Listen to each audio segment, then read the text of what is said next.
वालेकुम dear audience, welcome back to my YouTube channel. This is Rana Shahidian. Dear audience, आज की इस वीडियो में हम बात करेंगे हमारे पास जो नई बुक का चैप्टर नंबर 3 है उसमें से एक इंपॉर्टेंट टॉपिक जिसका नाम है न्यूक्लियस। और आपने एंड तक इस वीडियो को देखना है। और इसके अंदर जो है ना मैंने 3 पार्ट बनाए हैं। ये पार्ट 1 है जिसको हम पढ़ रहे हैं और पार्ट 2 और पार्ट 3 अवेलेबल होगा, आप जो है ना सर्च करके देख सकते हैं। इंशाल्लाह इस टॉपिक के अंदर हम बात करेंगे न्यूक्लियस क्या है, उसकी लोकेशन, पोजीशन, नंबर और साइज और उसकी शेप और इसके अलावा उसके पार्ट्स की बात करेंगे। और फाइनल एंड द लास्ट हम कुछ एमसीक्यूज भी जो है ना स्टडी करेंगे जो न्यूक्लियस के हवाले से बहुत ज्यादा मशहूर है। जी तो डियर स्टूडेंट, हम बात करते हैं न्यूक्लियस की। कैरियन भी इसको कहा जाता है, ठीक है। Nucleus centre of the cell या ब्रेन ऑफ द सेल भी इसको कहा जाता है। Master of the cell, controller of the cell इसको कहा जाता है। और डिस्कवरी की बात करते हैं तो सबसे पहले रॉबर्ट ब्राउन एक साइंटिस्ट थे जिन्होंने सबसे पहले 1831 में न्यूक्लियस को डिस्कवर किया। उसके बाद हम बात करते हैं इसकी लोकेशन की कि ये कहाँ पे प्रेजेंट है। तो चूंकि हमारी बॉडी डिफरेंट सेल पे मुश्तमिल है, ह्यूमन की अगर हम बात करें तो ह्यूमन बॉडी के अंदर 37 ट्रिलियन सेल मौजूद हैं। तो हर सेल के अंदर न्यूक्लियस भी मौजूद है। फॉर एग्जांपल तो हम कहते हैं ऐसे सेल जिनमें न्यूक्लियस मौजूद है, प्रोमिनेंट और डिस्टिंक्ट न्यूक्लियस मौजूद है, उनको तो हम नाम देते हैं प्रोकैरियोटिक सेल, सॉरी टू से यूकैरियोटिक सेल। जबकि ऐसे सेल जिनमें न्यूक्लियस मौजूद नहीं है उनको हम नाम देते हैं these are called prokaryotic cell. यानी pro mean before, karyon mean nucleus, यानी जिनमें पहले वाले सेल जिनमें न्यूक्लियस नहीं प्रेजेंट, और eu mean true, karyon mean nucleus जिनमें प्रोमिनेंट और डिस्टिंक्ट न्यूक्लियस मौजूद है, उनको हम नाम देते हैं यूकैरियोटिक सेल।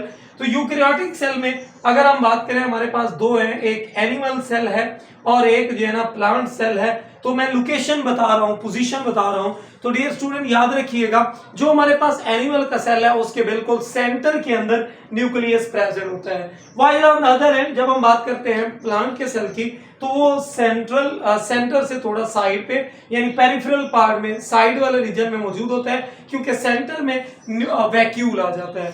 तो यही बात मैंने यहाँ पे लिखी है, nucleus is present in the centre of the animal cell while in the plant cell nucleus is present along the side due to the presence of the vacuole. तो हम उम्मीद तौर पे सवाल आता है क्या ऐसा भी कोई सेल है जिसके अंदर न्यूक्लियस नहीं होता। तो जो प्रोकैरियोटिक सेल है, बैक्टीरिया हो गया, सियानोबैक्टीरिया हो गया, जिनको ब्लू ग्रीन एल्गी का नाम देते हैं, उनमें न्यूक्लियस नहीं होता। ह्यूमन के अंदर मैच्योर रेड ब्लड सेल और मैच्योर प्लांट के अंदर सीव ट्यूब सेल जो है ना, ये हमारे पास ऐसे कुछ सेल हैं जो डियर स्टूडेंट जिनके अंदर न्यूक्लियस मौजूद नहीं होता। और जिनके अंदर न्यूक्लियस ना हो उनको हम नाम देते हैं these are called anucleate. A mean not, without, nucleate mean nucleus, जिनमें न्यूक्लियस नहीं होता। तो कॉमन एग्जांपल मैंने यहाँ पे बताई हुई है। आइए हम बात करते हैं इसकी स्ट्रक्चर की या कॉमनली हम कहते हैं शेप की।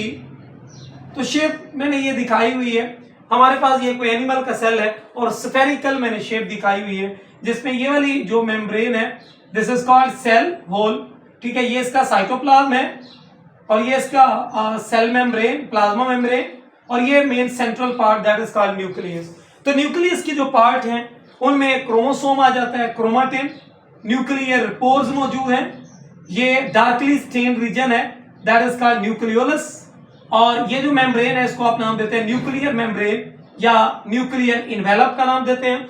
और ये टोटली जो है ना हमारे पास न्यूक्लियस है।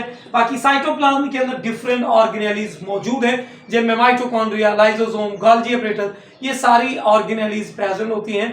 यहाँ पे जस्ट हम फोकस कर रहे हैं ओनली न्यूक्लियस के ऊपर। जी तो डियर स्टूडेंट, नंबर की अगर हम बात करें तो mononucleate, mono mean one, nucleate mean nucleus, जिनमें एक न्यूक्लियस हो, जैसे कि एनिमल का सेल है, एग सेल है, स्पर्म सेल है। और बाई न्यूक्लिएट का मतलब जिनमें दो न्यूक्लियस हों, जैसे कार्डियक सेल हैं, लिवर के सेल, हिपैटोसाइट्स हैं। और polynucleate, poly mean many, nucleate mean nucleus, जिनमें बहुत सारे सेल न्यूक्लियस मौजूद हों, उनको हम नाम देते हैं पॉलीन्यूक्लिएट, जैसे कि स्केलेटल मसल सेल और osteoclast, bone dissolving cell, these are called, या bone breaking cell, these are called osteoclast. उसके बाद है ए न्यूक्लिएट, जिनमें न्यूक्लियस नहीं होता, तो वो प्रोकैरियोटिक सेल है। रेड सेल है मैच्योर, और सीव ट्यूब सेल हैं हायर प्लांट्स के अंदर। तो ये वो सेल हैं जिनमें न्यूक्लियस नहीं होता, जिनमें न्यूक्लियस ना हो उनको आप नाम देते हैं ए न्यूक्लिएट। और पोजीशन की बात करते हैं। पहले मैंने लोकेशन की बात की, यहाँ पे लोकेशन की बात की। अब पोजीशन एक ही चीज है, जो अनडिफरेंशिएटेड यंग स्टेम सेल हैं उनके अंदर तो न्यूक्लियस सेंट्रल है, स्फेरिकल है, जबकि जो डिफरेंशिएटेड है उनमें डिस्प्लेस्ड और इरेगुलर फॉर्म के अंदर मौजूद है।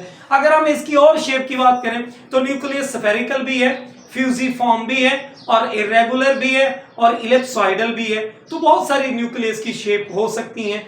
और हम बात कर रहे हैं final end the last parts की। तो डियर स्टूडेंट, पहला पार्ट है इसका plasmosome. It is commonly known as, इसको हम नाम देते हैं न्यूक्लियोलाई, या हम नाम देते हैं